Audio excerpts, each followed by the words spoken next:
Welcome to Simplify. I'm Caitlin Schiller. And I'm Ben Schumann-Stoller. All right, Ben, I know you are excited about this episode, so take it away. Yeah, I am actually very excited because Second City is big for me. I'm from Chicago, and Chicago's a city that's really proud of the things it's really proud of. And Second City, which for people who don't know is an improvisational comedy troupe, is one of those things that everyone from Chicago is very proud of. Okay, but more or less proud than deep dish pizza? Exactly. Okay. That's exactly the point. All right, cool. Didn't Tina Fey come out of Second City? Oh man, Tina Fey, Alan Alda, the Belushis, Whoa. Steve Carell, Stephen Colbert, Bill Murray, Mike Myers, Joan Rivers, Amy Poehler, etc., etc., etc., etc., etc. Dang. And we used to always go to the free improv on Wednesday nights. They let you in after the paid show is finished, for an hour of free improv. It's amazing. That's so cool. It's a big thing in Chicago because you say, oh, I saw Stephen Colbert before he got big. Anyway, Second City is famous for the School of Improv, which they sort of invented. They've been running, I think it's actually 60 years now, and they've been sold out basically every night for 60 years. And the core of the school, the fundamental principle of this Second City improv approach is yes and. Right. So you don't shut down a skit, you keep it going. Yes. And Kelly Leonard, today's guest, has worked at Second City for years in executive producer roles. In 2015, he wrote this book called Yes and, which describes how this concept can have meaning way beyond improv and work in business and help your team work as an ensemble, which is something we'll talk about in a bit. Yes, and in your interview, you talk about the research he's actually doing with the University of Chicago. They're learning that this yes and concept actually has basis in behavioral psychology. We want to say no. We want to say no but we have to say yes and. So what's the one thing that you remember from the interview? What's the one great thing? Well, the thing that really stands out to me is this idea that you just need to be a person. And that means being willing to really see one another as human beings, allowing check-ins, really listening when someone's speaking, which sounds so obvious, but sometimes isn't, especially at work.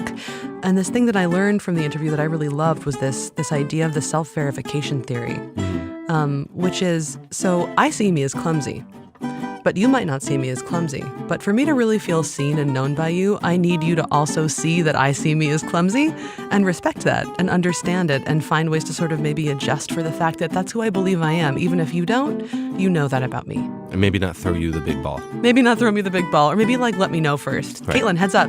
Right. So let's do it. Should we play the interview? Yeah, let's do it. Cool. And then we can talk about more books for anyone who's interested in the topic afterward. Awesome. See you then. All right. See you in a bit. Hi, Kelly. Thanks so much for joining me today. Thanks for having me. Could you please introduce yourself? Yeah, my name is Kelly Leonard, and I am a longtime creative executive for the Second City in Chicago. And my current title is the Executive Director of Insights and Applied Improvisation for the Second City. Ooh. Isn't that fancy? It's so fancy. What does that mean, though? What do you do on most days? So, from 1992 to 2015, I was executive vice president of Second City, and essentially I produced all the live theatrical work at Second City. So hiring all the talent, producing the shows, and in my EVP role, of course, I touched other businesses. My book came out in 2015 that I co-wrote with Tom Yorton called Yes and that book is primarily about how we take our improv-based pedagogy and learning models and bring them into businesses and organizations and for individuals to make their work and lives better. And that's when I made the shift where I realized, I'm really enjoying this new sort of path where I'm discovering adjacent science and other sort of thought leadership that connects to our work. And so I made a shift and I didn't know where that was going to go. Classic improv, right? So I stepped down and our owner, Andrew Alexander, was very kind and said, well, stick around and be a consultant for a year and you can kind of figure out what you're going to do, either build a bridge out or build a bridge back in. And I found a bridge back in. And so it really revolves around a program that I co-lead at the Center for Decision Research at the Booth School of Business at the University of Chicago.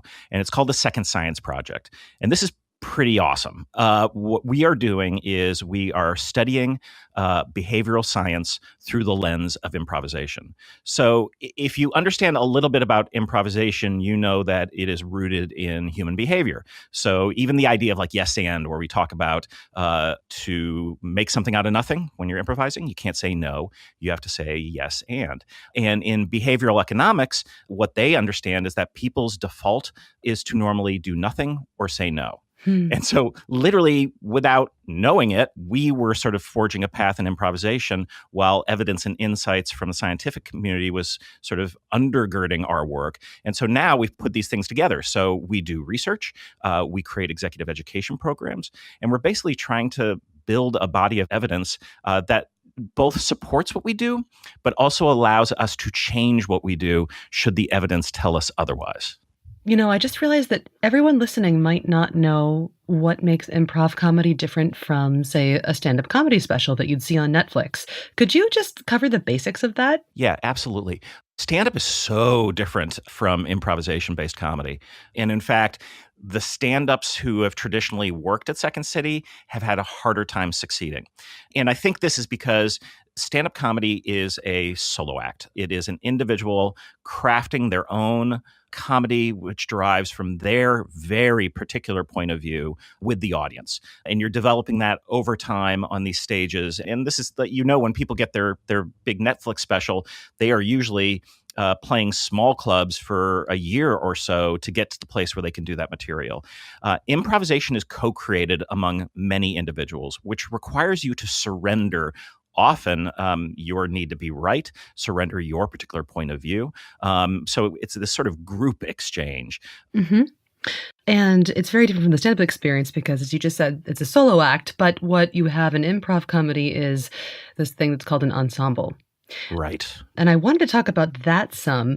How is working like an ensemble different from working like, say, a team in a business, if it's different at all? Yeah, I mean, we prefer the word ensemble because team implies competition. An ensemble is a mindset. There's a great phrase that Sheldon Patinkin, who was one of my early mentors here, used to say, and he would say, we all know the term, your team is only as good as its weakest member. And he spins that. And so he says, at Second City, we believe an ensemble is only as good as its ability to compensate for its weakest member. Because at some point, all of us are going to be the weakest member, and we are going to want to be picked up at that point. This is not an orientation that normal human beings have when they go to work. Yeah. Their orientation is often like, you're good or you're bad, nice guys finish last. And by the way, there's no science to back up any of that. In fact, it is the opposite. All the data that exists, or not all the data, but the majority of the data suggests that in helping cultures, in cultures that are psychologically safe, that's where people thrive and where they innovate and where they are more productive and successful. And that's an ensemble orientation. So one of the things when you consider what an ensemble is that, teams come together and split apart. You're part of this team and then you're part of that team. Ensembles never go away. So if you think about it in a orchestra, right? Mm-hmm. The Chicago Symphony Orchestra is an ensemble.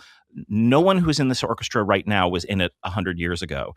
But the ensemble is the same because the ensemble is a set of agreements, a set of understandings, some of which can change or morph over time. But generally, the reason the ensemble has stayed together is because those agreements are really strong.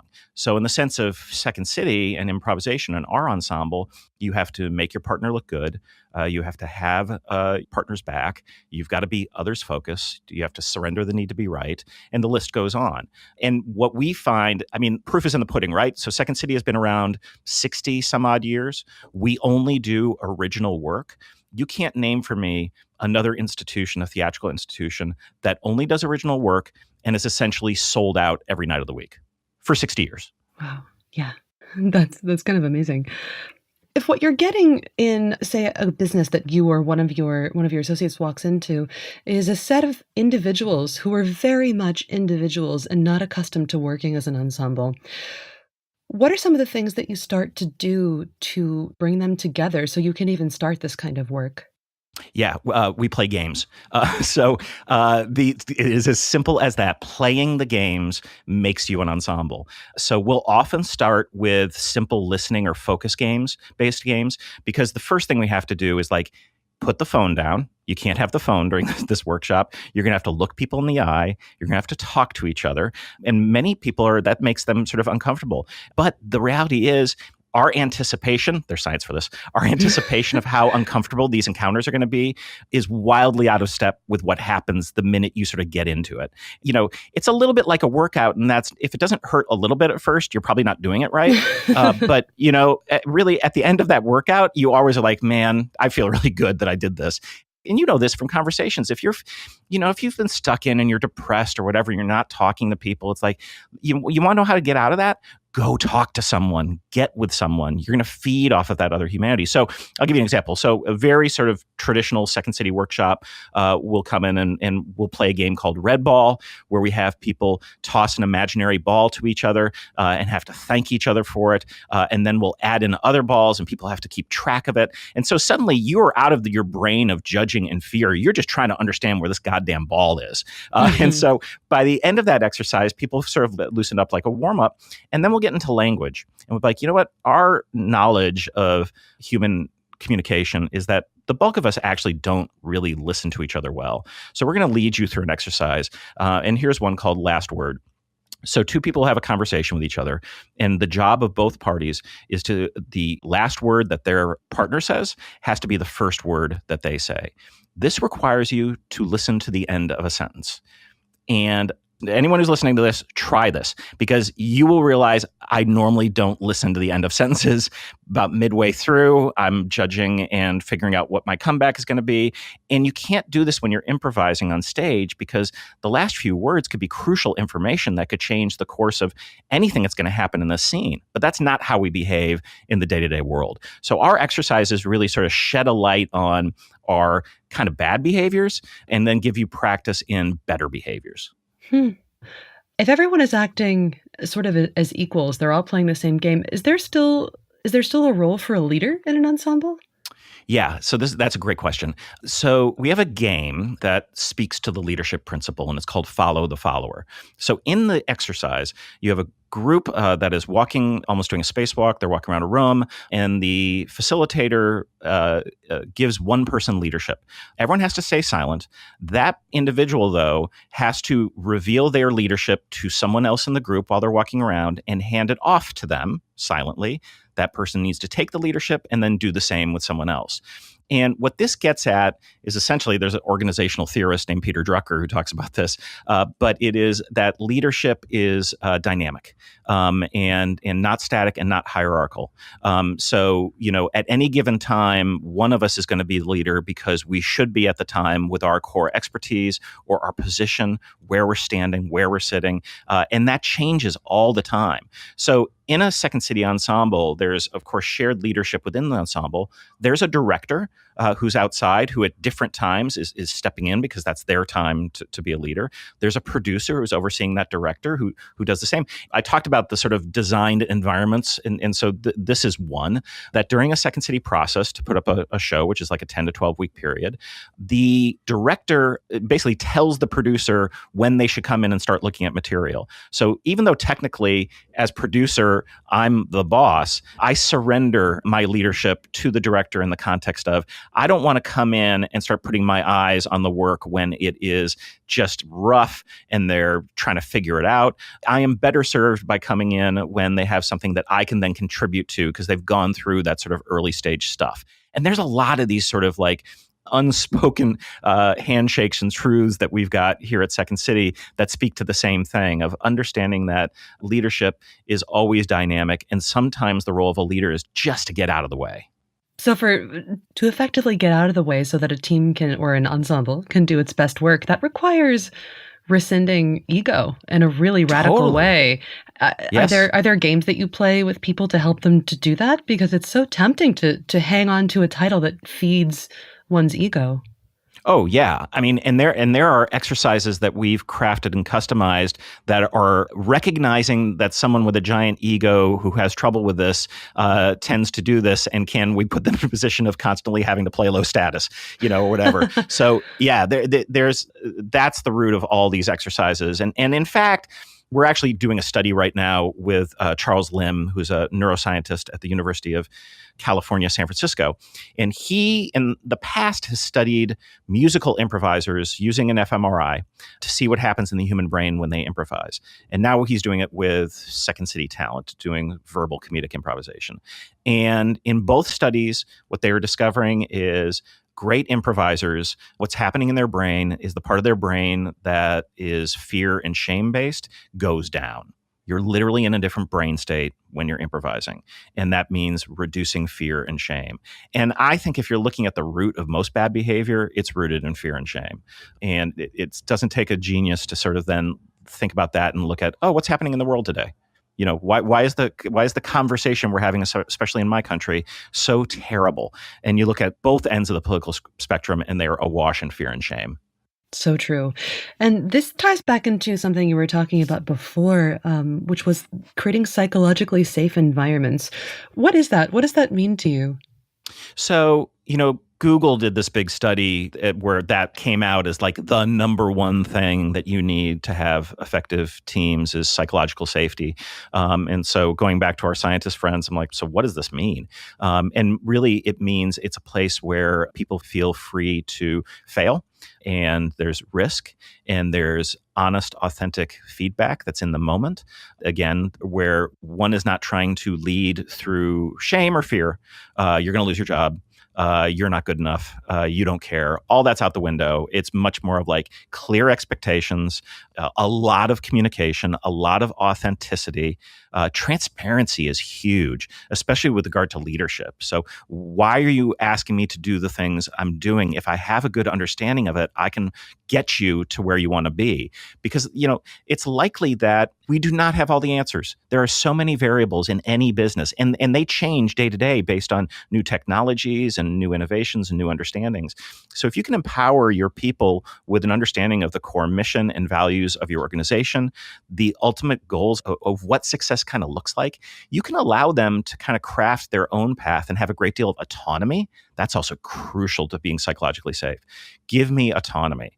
And I'm telling you that the Second City resident stage, where we craft these original reviews, is a microcosm of all that is good with this stuff, because they cannot do their work unless they're psychologically safe. They are protected from interference.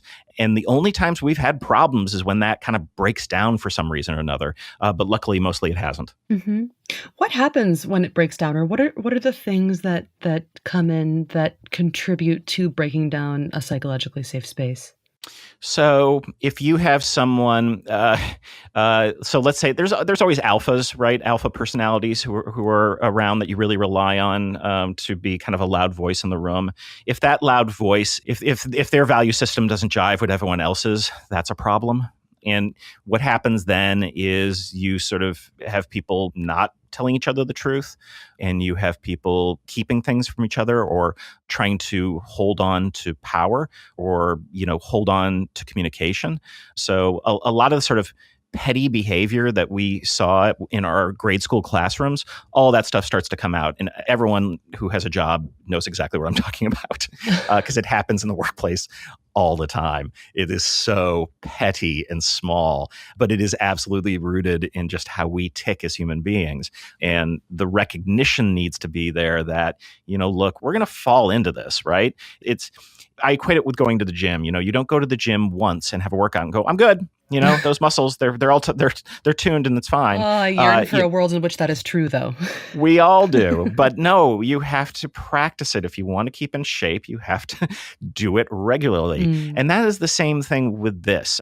It's the idea that we should be practicing this kind of human-to-human interaction every day. Look, you would never assume when you came to Second City that the cast didn't rehearse. You would never attend a sports, whether it's soccer or baseball or football or basketball, and think that they didn't practice. And you're like, why? Well, these are peak performers and millions, if not billions of dollars on the line.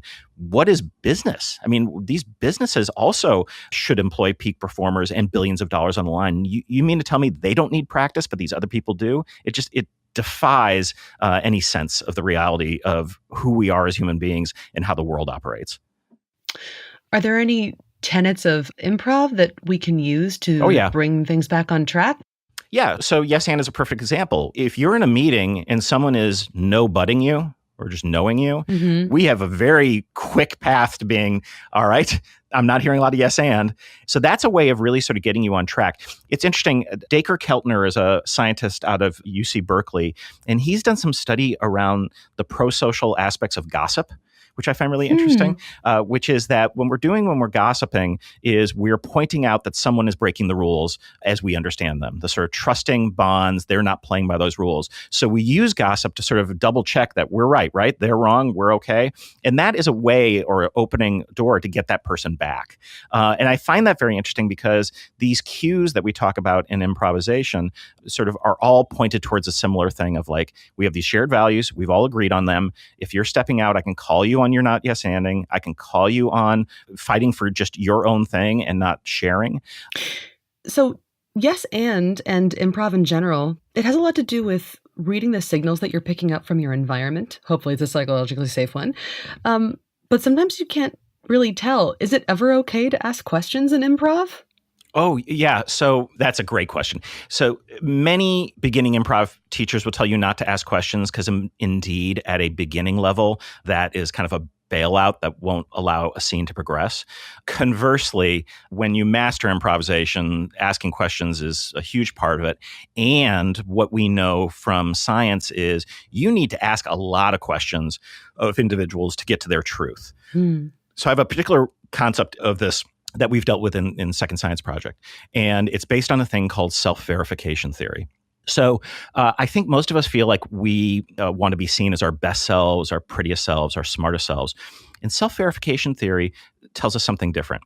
It tells us that we want to be seen as we see ourselves. So if I see myself as clumsy, it's important that you see me as clumsy so you don't throw me a ball. But I'm a tricky human being and I'm not going to tell you that. That's going to have to be ferreted out of me. And when you understand in improvisation that you have a need to be others focused, but then you understand that there's these theories that people, they're complex. And so it's not necessarily that I need to just see the person across from me and think that, well, they're pretty, so they must see themselves as pretty. They might not. And then when you understand that, you can actually understand and see them. That's very powerful because to be seen and to be heard is what human beings want. And again, I speak to our sort of current political atmosphere.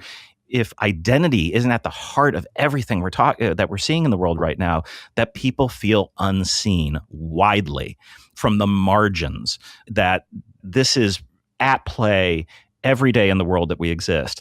And so if we can be in an art form that practices it, that allows you to be a better seer, a better perceiver, and then also allow you to sort of give perspective to other people. Can I give you the context of how to see me? That's at the root of better human interaction. That's the ultimate yes and.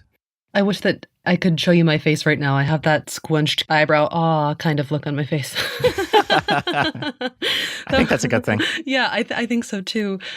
I wish that more people understood that. I think it takes most people years of therapy to understand that. Yeah. Yeah. I've had free therapy at Second City for 30 years. Woo, 30 years of that. Getting back to yes and for a second. So it is saying yes to everything that your partners suggest. Might that sound to some people who are not immersed in the practice, might it sound like just being steamrolled, like just agreeing to anything and everything? So how does one establish boundaries when they are trying to practice yes and? So I think what everyone needs to know is the and is maybe more important than the yes, though you need the yes to get to the and. Okay.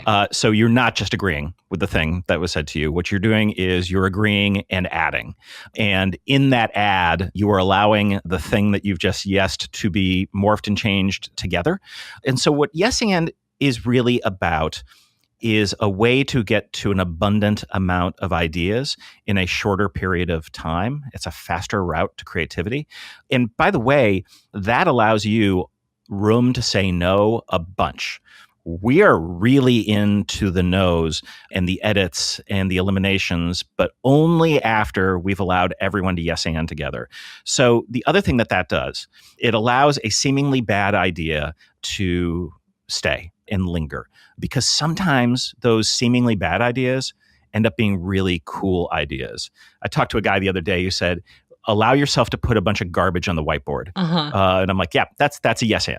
So what you want to do, and look, I talk to business groups all the time about this stuff, and invariably there's a dude in the back, and it's always a guy, who says, if I yes-anded every idea that came in my office, I'd get nothing done. And I say, there's two things I know about that guy. One, he's a fucking nightmare to work with. And two, he's missing the point, because yes and is 5 minutes at the beginning of a brainstorm. It is operating at the front end of creativity. And so if you can just allow everyone to be heard, have their ideas considered, they're not going to care that you throw out the bulk of them later, because they were seen, they were heard, the idea was there. And you'll get to better ideas that way, especially ones that are co-created. You know, this myth we've got that there's one single person who's responsible for, you know, it's the stuff I hate about Steve Jobs. And Steve Jobs was a genius, of course, but he didn't invent the iPhone alone. In fact, the iPhone was brought to him. He worked at Kodak. Isn't that the famous story? Yeah. The guy who invented the iPhone worked at Kodak. Kodak didn't want to do anything with him. Ooh, that was a mistake there. And so he shopped it around. And then through the collaboration with Jobs' incredible sort of visual design mind and marketing mind, they're able to sort of birth this thing into the world. And that's just how everything works. It's not just one lone person. Yeah, it rarely is. It's too bad that we, I don't know about Eastern culture. I have not experienced very much of it personally, but I think in Western culture, we're so attached to this idea of the lone genius. Yep. I think you're right. I've been thinking about that a lot. And I too, while I've studied a bit of Eastern culture, it's sort of the Tao, right? So in Eastern culture, everything is at least dualistic. And I think that is the difference, because I think in Western culture, we end up looking for single solutions. We're looking for the lone genius. Things are right or wrong. They're good or bad. And what much of Eastern culture has realized is that they're all things. They're all things. My wife increasingly uses less yes and more both and. The idea being that, you know, if you really want to function at a high level, you have to understand that often in the moment, both things are true.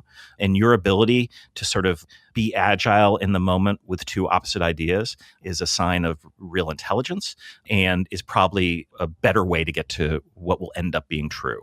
But that's terrifying for people, to hold on to two truths, especially ones that seem oppositional in the moment, and to sit with that and be able to go somewhere generative. How do you recommend people do that?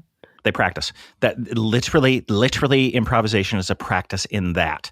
You know, think about it. You are on stage alone. You have no script. You are allowing your partner to say words that then you have to truly listen to and not prepare to respond, and just trust the fact that you will be able to respond in a coherent, intelligent manner that will then allow this thing to grow between you.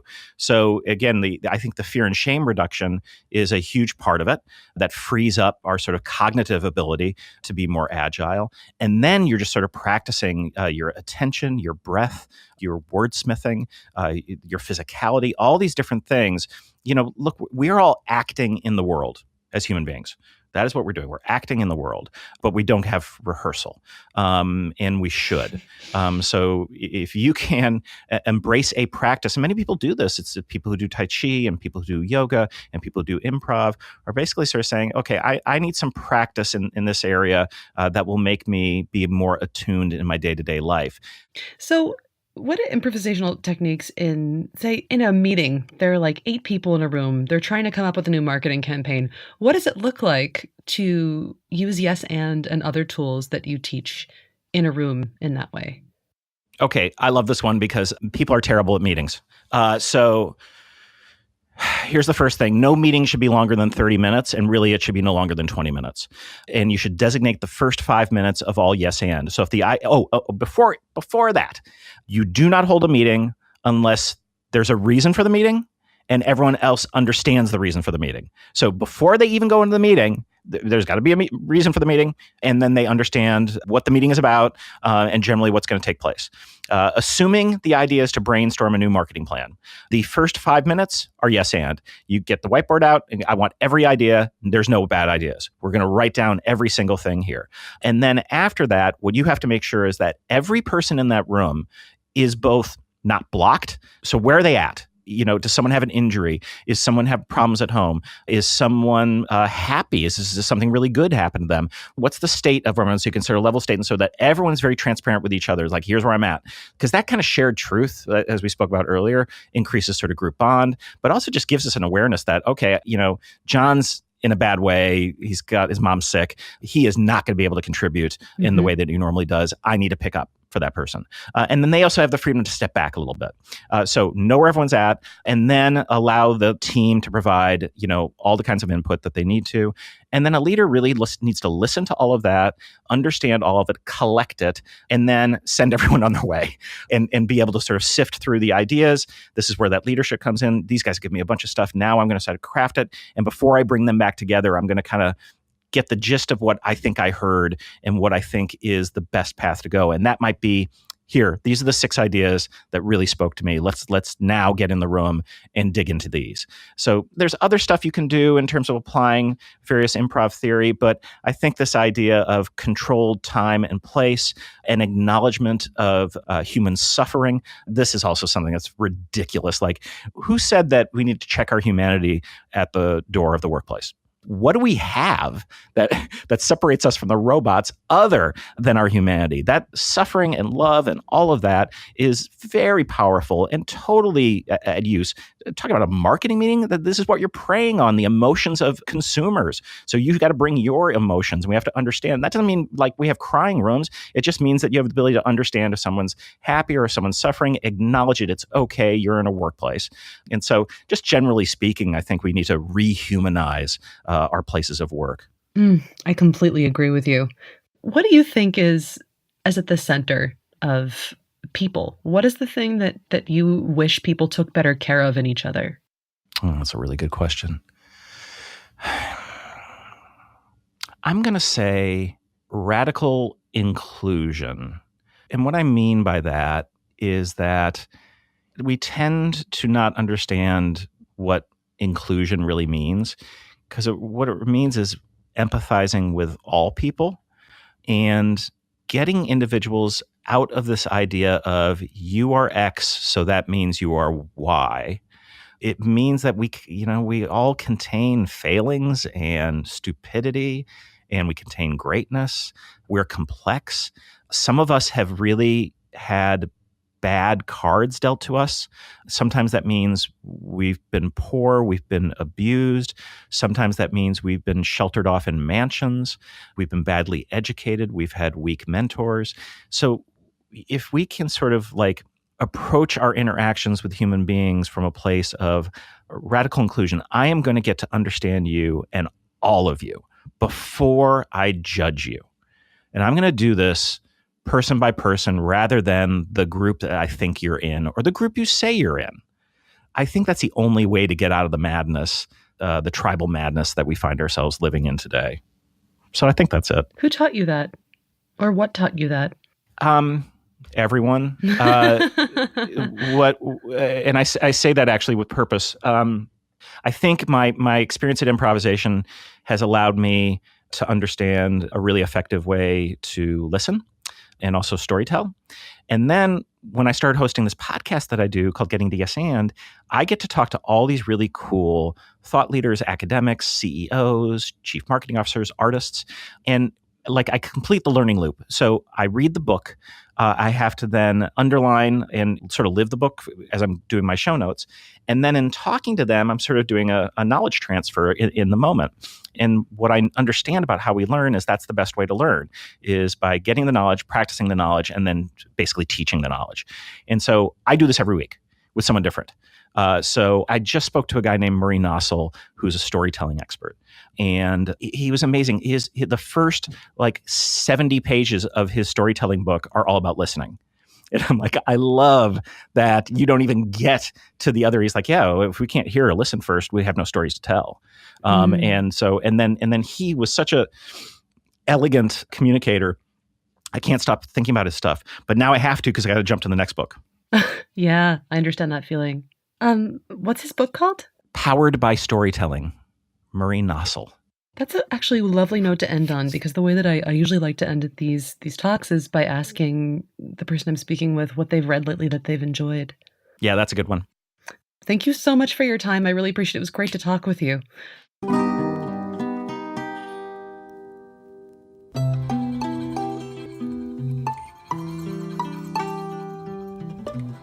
Welcome to the bookend, where we end with books.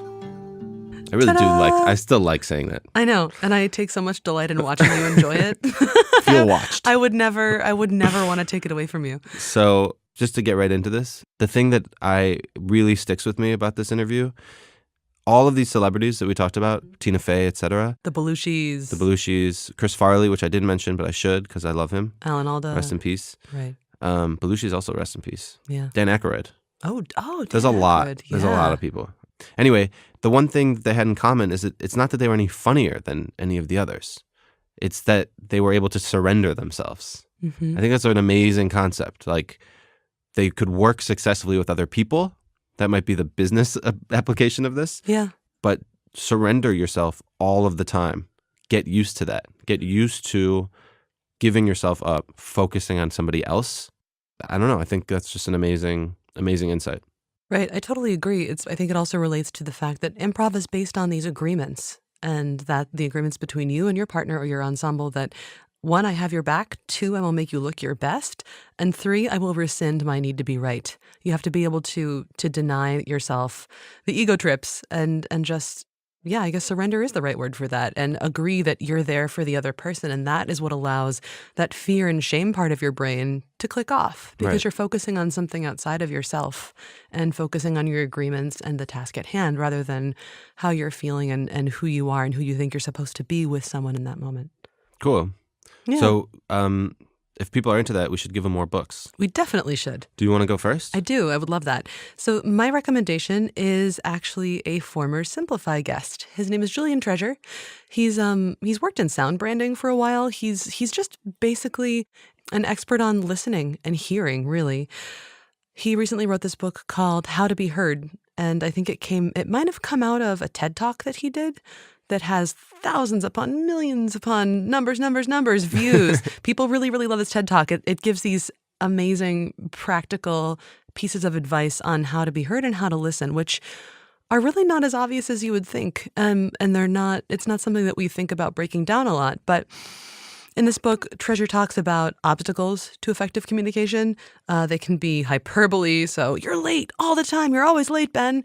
People pleasing, which is, I can't think of an example. I can't. No. It's fine. And avoiding difficult emotions, which is, I think, a thing we all do.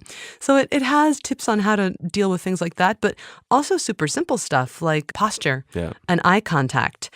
And he also gives listening exercises that you can do at home or with people that you're talking to. So that's called How to Be Heard. It's by Julian Treasure, former Simplify guest from, I think it was season 2.